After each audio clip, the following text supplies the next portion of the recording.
तू केहू से प्यार कर अब गम न हमारा रहे। दादा तू केहू से प्यार कर अब गम न हमारा रहे। जवन दर्द दिले तू बारो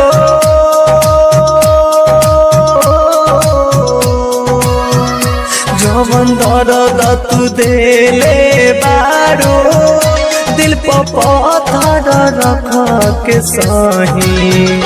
तू केहू से प्यार कर अब गम न हमारा रहे।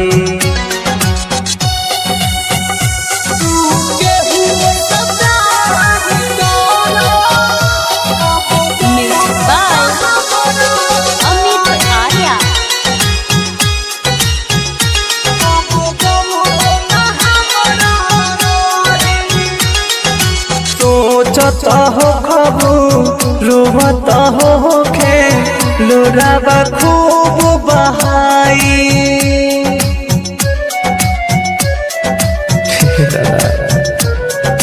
जाबे बाबा तू जहाँ जहाँ हमारा कुछ नहीं बुझाई। लौट के रहीबू तू जहिया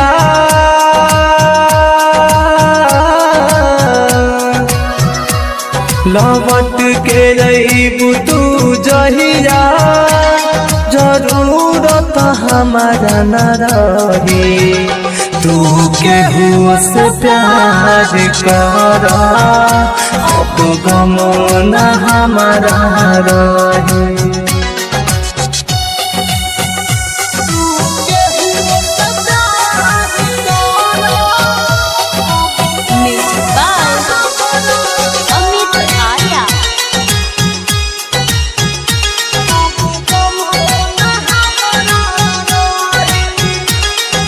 पर मारुति से तू कहलू हरदम प्यार निभाए।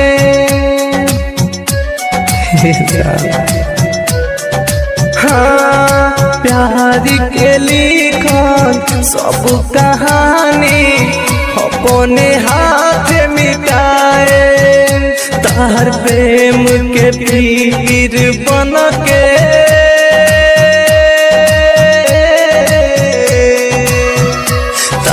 प्रेम के पीर बन के गुडुगिरी के अखिया बही। तू केहू के प्यार कर अब गम न हमारा रहे।